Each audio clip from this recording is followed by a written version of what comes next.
The Audible is back in action, starting early, 2.5 months before kickoff in week 1, and we are already getting to work. I'm with my guys, Donnie, Rightside, and the Whale Capper, breaking down each and every one of these divisions. Today is the AFC East.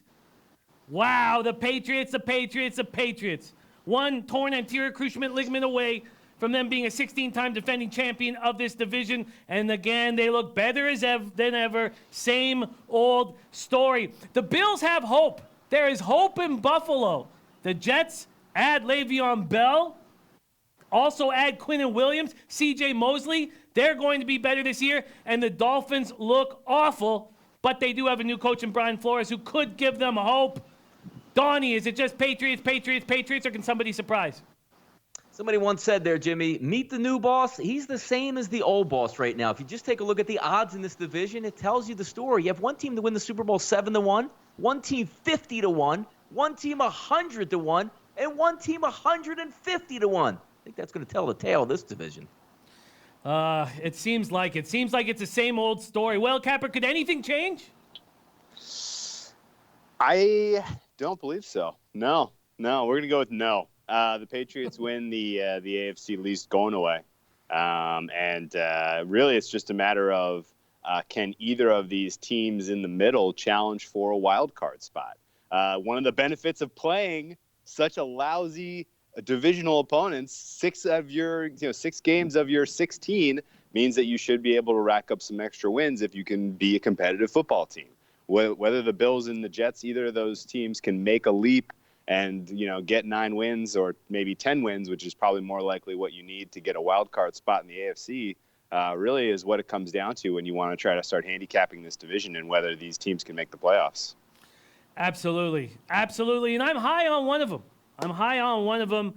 Let's get to work right now. Let's start with the beasts in the East. AFC East, the New England Patriots. Now, the book I'll be using for totals and some of these prop bets is Bet365. That's the book that I use, but let's go through it. Wins, 11.5. To win the division, minus 500. To win the conference, plus 300. Super Bowl, plus 700. To have the best record in the NFL, plus 650. N'Keal Henry, Offensive Rookie of the Year, plus 1,600. And Brady's passing yards total is 4,150.5, minus 110 on each side. Here we go. The Super Bowl champions could be even better this year. They could improve on last year's 4th-ranked AFC offense and 9th-ranked AFC defense. Sony Michel, another year under his belt. 3-headed monster with James White, Rex Burkhead. White in the passing game, Rex on 3rd and 1s. They bring in Demaryius Thomas. Julian Edelman still there. Josh Gordon could be there. N'Keal Henry could be a big steal of the draft. Could be an enormous amount of weapons for Brady. They had an incredible draft. Chase Vinovich could be a beast defensively.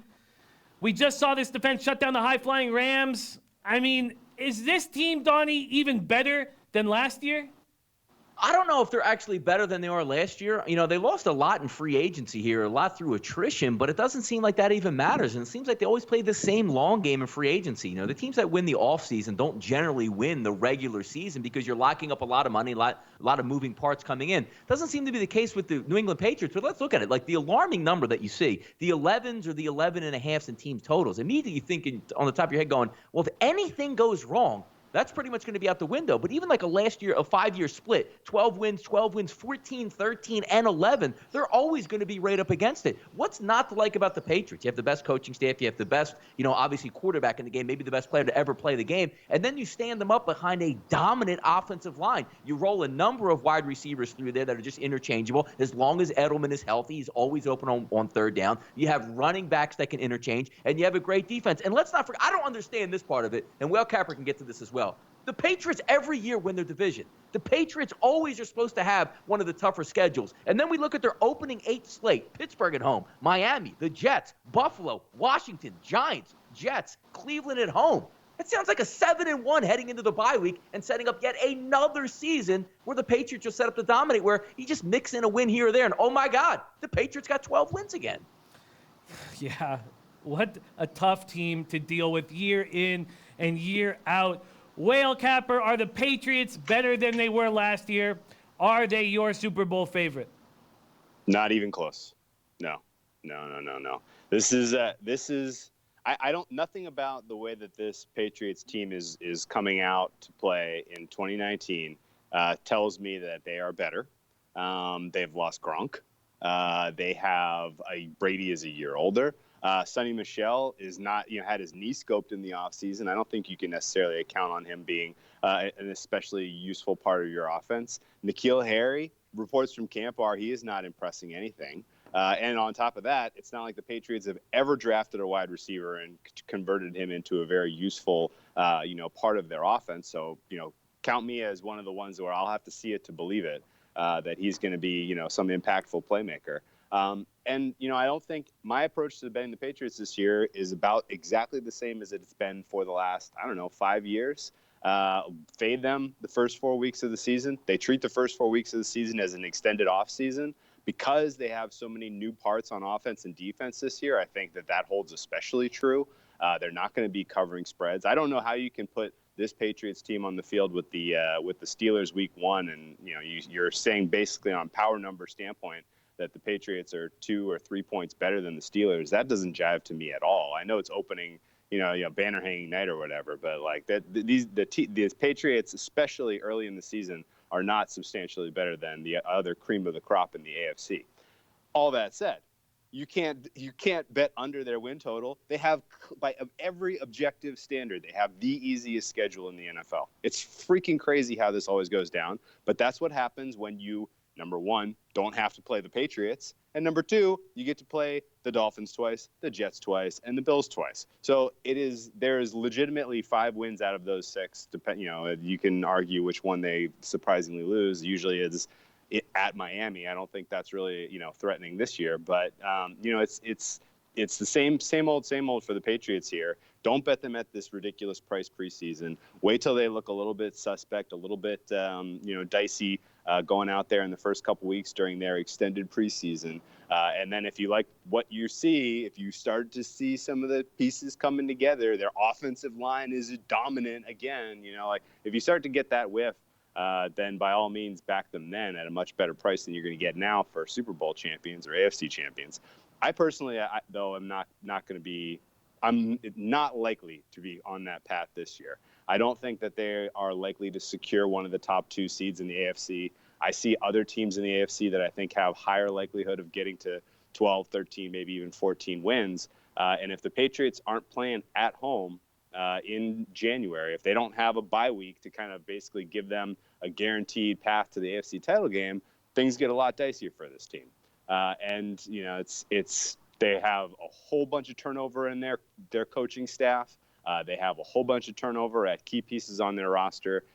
All this is kind of brewing to me to be, this is a good opportunity to find some way to take positions against this team early in the season while they figure things out.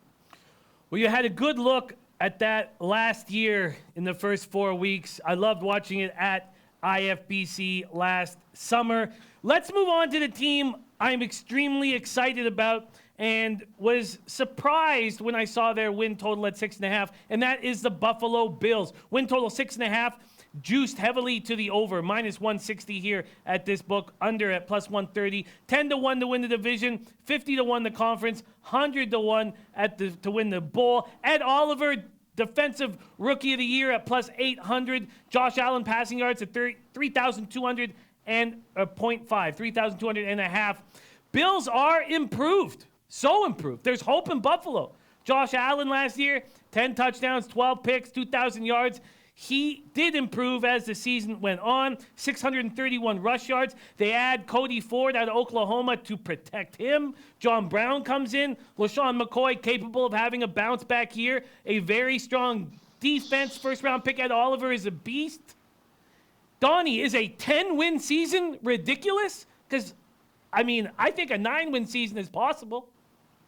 Yeah, I'm high on the Bills. I can sort of equate them when you take a look at what we looked at the Chicago Bears last year. We didn't know we were going to get out of the quarterback with Mitch Trubisky. Maybe he takes a step up, but they really exceeded their potential last year and played some really good football. I don't know if that's capable of the team right now in Buffalo. But when you take a look overall, the team in the schematics, I love the head football coach. I love what they do on defense. They got a steal in the draft, went for complete value, didn't overreach at any position. You added some stuff to wide receiver. Cole Beasley would be a pretty decent option on third down. You have some talent at wide receiver. But the one thing that you want to take a look at this team is because when we're gamblers out here. We're trying to win some money. So if 6.5, you look at that, like, you know what? That seems a little bit low, a little bit high. Even though in, Buffalo, home field advantage, pretty good there. But over the past couple years, 5 years, you take a look, 9 wins, 8 wins, 7 wins, 9 wins, and 6 wins. They're already around that number here. So it's not like you're looking for a big leap saying, well, this team won 3 games. Now we need them to win 8 games. This team is going to challenge for that team total. They should win 7 games. They should push for 8 games. You should sweep Miami this year and go 2-0. You should be able to go toe-to-toe in that home game this year with the New England Patriots, and you should be able to split with the Jets, which should help them out. I like the direction that Buffalo's going. If we take a look, 12-1 to win the AFC East.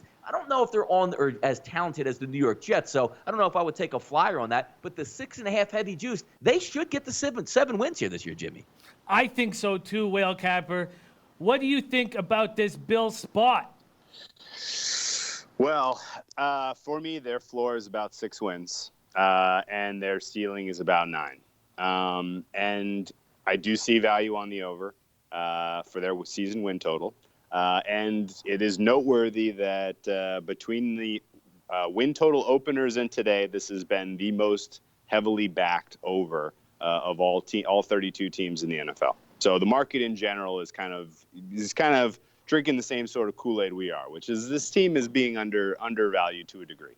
Let's talk about why that is, though. Number one, they made more investments on the defense that was already good. But it's not exactly obvious that defense matters all that much in the NFL nowadays. If you go up against a high-powered offense, you're going to have a tough time keeping up with them from a scoring standpoint with your quarterback on the other side, Josh Allen. Number two, they invested in one of the weaknesses of their team, which was the offensive line. Josh Allen did not have a ton of time last year. He's a guy that throws the ball well deep down the field, and if you're not going to give him a clean pocket and especially long amount of time to find his receivers down the field, then it's going to be tough to make the home run plays.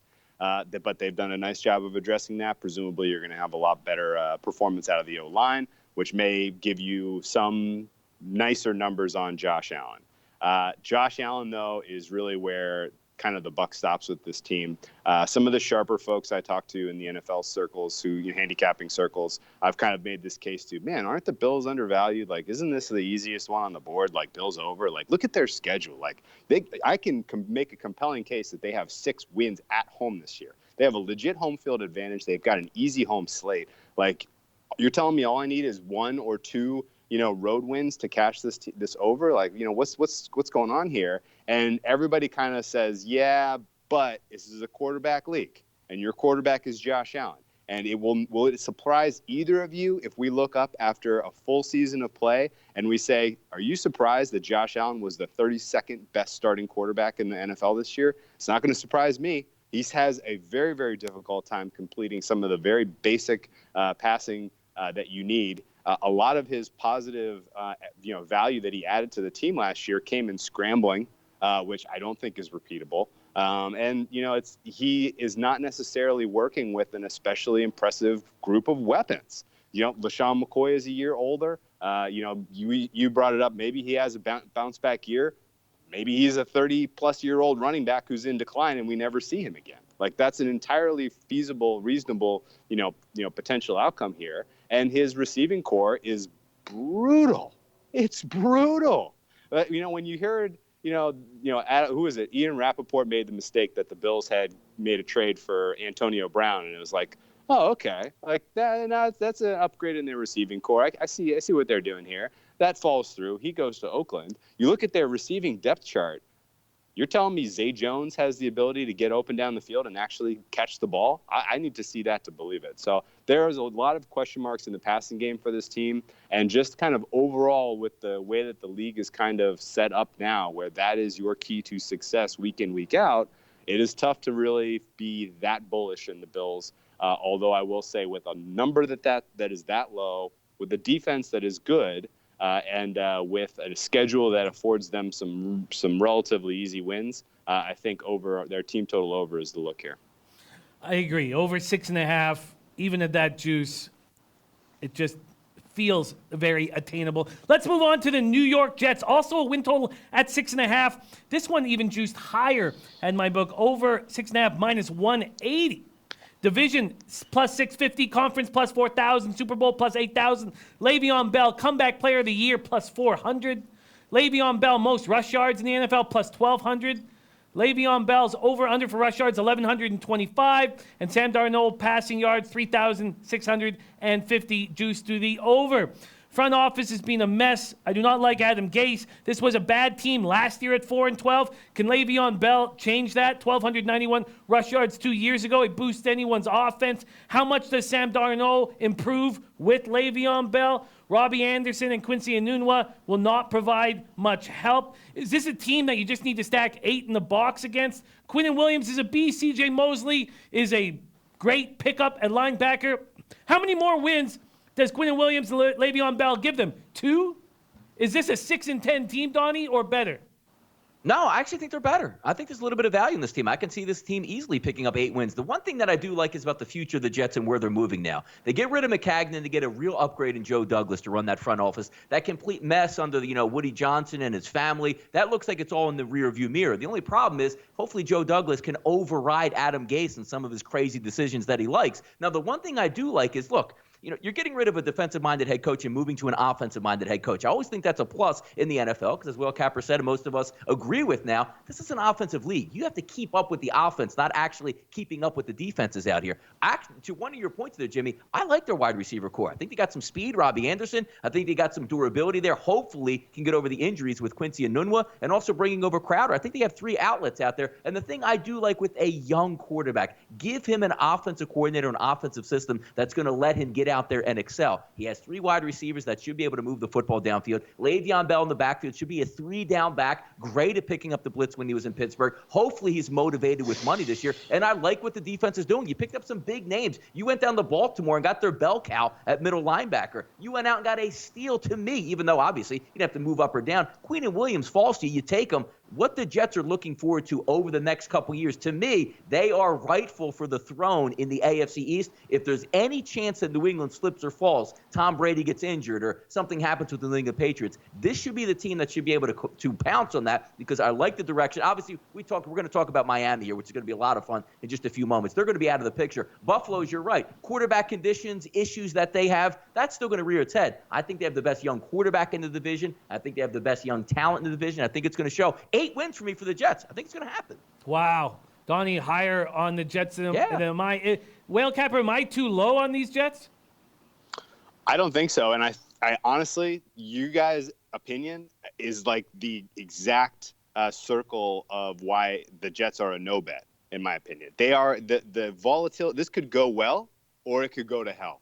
Like there is very, very, very many warning signs here about a team that is on the precipice of falling apart. And let's recount this offseason. They bring in Adam Gase, weird fit for the team. They fire the general manager, brings in Le'Veon Bell. Adam Gase doesn't want Le'Veon Bell. The general manager gets fired after the draft. Something about the way that he addressed the team needs did not sit well with the ownership group. He's gone. Adam Gase now apparently isn't, in control. He's stuck with this, this running back that they've paid all this money to that, the successful teams in this league, you look at how they, construct their roster, how they're balancing their roster, where they're investing most of their capital. It's not in the running back position.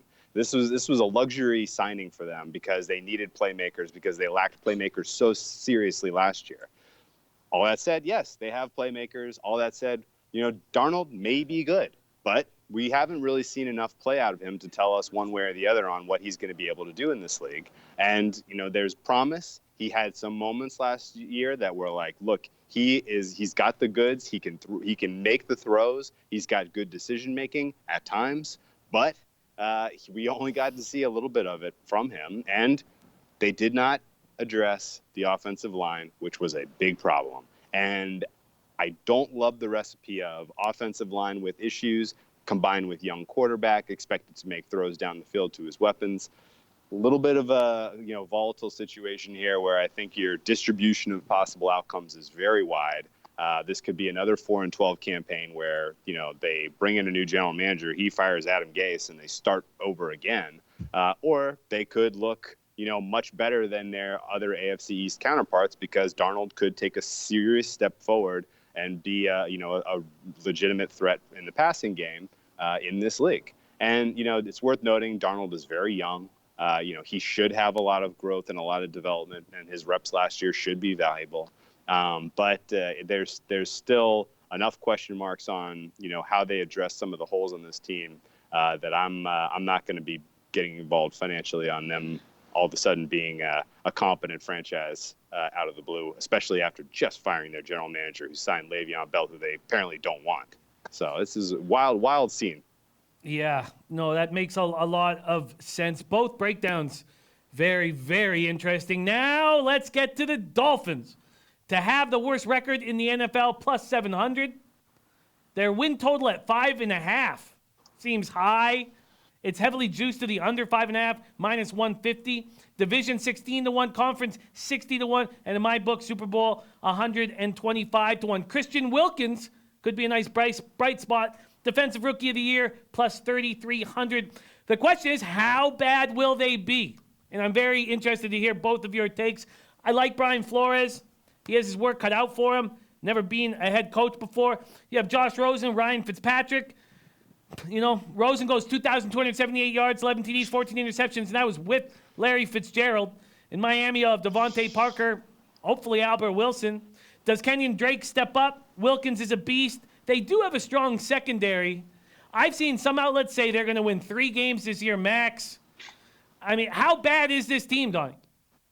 Yeah, you know what the problem is here is when you're trying to break it down, you say, you see these numbers, 125-1, 150-1. Hey, why don't you throw a flyer down where there's a lot of obstacles that you have to get over, especially with the Miami Dolphins. This is a complete teardown. This is a brand new regime coming to town. They're looking to see who wants to play football moving forward here, and that's going to be a problem for the Miami Dolphins. Look, we already know Miami's a tough pro sports town that if you don't win and win at the highest level, i.e. like the Miami Hurricanes, the Miami Heat, nobody's going to come out to watch you there. We've seen it twice in Major League Baseball alone with the Marlins. World Championship teams, they don't draw flies the next year because they sell the team off and, everybody can go out to the beach and have a little bit of fun. The problem with this team right now is when you're betting into a team and saying, you know what, the team total is only 5. This is a bridge team. What I call a bridge team is you're seeing yourself saying, all right, well, we got Fitzpatrick. We didn't know we were going to get Rosen as a steal, but Rosen is your future. I know I tweeted out a few times already saying if Brian Flores even thinks that he's going to start Fitzpatrick with the old, he's a veteran, he knows what he's doing, he's going to be able to lead these men out to the field, he should be fired before they even get to the first snap of the football season. Your only goal this year for the Miami Dolphins is to see if Josh Rosen is actually your future quarterback, because if not, you're probably drafting number 1 overall next year. And let's say Fitzpatrick does come out. Hey, he's going to start the season for us.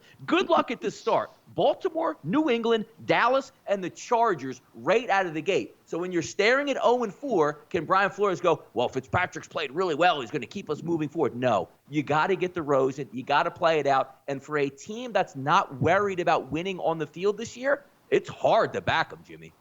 So hard to back them. So hard. Well, Capper, how bad will the Dolphins be this year? I think 3 wins is about right, actually. You said you read that 3 wins is what people are predicting. As I look down their schedule, that's kind of where I land. 2 wins is possible. 4 wins is possible. 5 wins is not really plausible, in my opinion.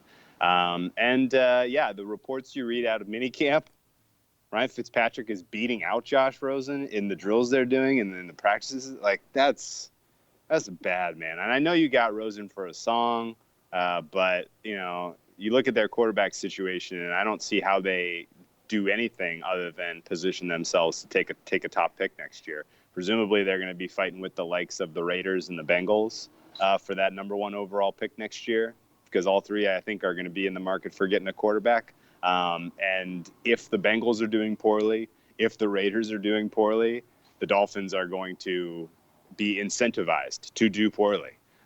So it's, when I think of how I'm going to approach this team in general this year, and I look at, okay, well, let's talk about some of the positives. They have some nice pieces on defense, especially in the coverage parts of their defense. Their backfield has a couple of players who I think are legit NFL talents. So there's a framework there to effectively, be a thorn in the side of some of the teams that you may expect to come in and just roll over them. And to that degree, I think that sets up for this team to probably be an under team. Not under in terms of regular season win totals, but week in, week out, you might see totals in the 47, 48 range because people are like, oh, they're so bad. But in reality, the defense, comes up and surprises every week and, limits the other team to fewer passing yards, fewer points than you would have expected otherwise. So I think that's probably how I'm going to approach most of the Dolphins games that I bet on. If I bet on many, I'll probably be on the under.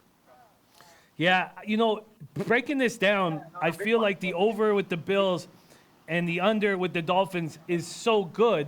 The problem is it's so juiced, and I would have to bet a lot of money to get that money back, and then you run the risk of injuries derailing you 2 or 3 weeks into the year, and if you go 1-1, it's a lose.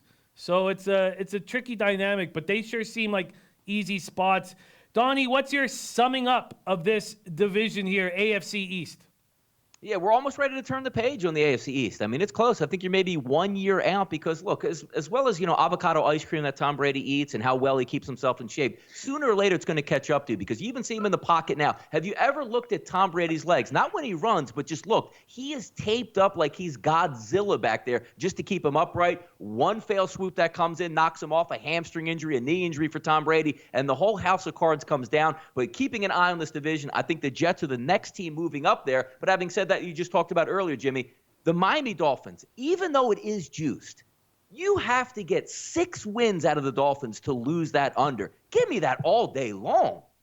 Yeah, I think those are moves I've got to make, and I probably got to make in a hurry before that number goes down in wins. Whale Capper, break this down one final time, AFC East. So first of all, Donnie, don't knock avocado ice cream until you try it. Oh, it's great. It's great for the hair. It's great for the skin. It gives you nice glow. But in seriousness about the AFC East, and to go to both of your points, I think I do like the Bills over. I do like the Dolphins under. And guess what? Those are correlated. And there are some shops out there where you can take win totals and they may be juicy, but you can parlay them and effectively set yourself up with a correlated parlay. So I would poke around and explore a little bit and see if you can't find one of those ways to get involved and if you want some action on the AFC East, because I do think that the Bills are being slightly undervalued, albeit conditional entirely upon Josh Allen not putting up a stink bomb for 16 weeks. And then I don't know. There's really way too many scenarios that set up for the Dolphins to be incentivized to tank this season that I think expecting them to just surprise and win 5 and 6 games is pretty low likelihood. So, that's probably the right way to attack this. That and don't forget to fade the Patriots in the early part of the season because they are going to be figuring it out on the fly. And we saw them lose to the Jags last year, week 2. We saw them lose to the Lions week 3. No one ever would have thought that when we were handicapping it before the season started. I think they ended up pushing their win total even after all of that, and they got the 2 seed even after all of that because the AFC really didn't have very many other contenders besides the Chiefs last year who put together strong campaigns from end to end. So it should be a fun season to kind of make some money against the Patriots early, and then kind of do your due diligence and evaluate whether they're going to pull it together and decide kind of mid-season if you're going to try to back them and see if they can go on a run, because that's their MO at this point. That is what they intend to do, and there's really no other way to approach betting them. That is the AFC East. Alongside my guys, Donnie, Rightside, and Whale Capper, we will be breaking down each and every one of these divisions. Stay tuned for more breakdowns.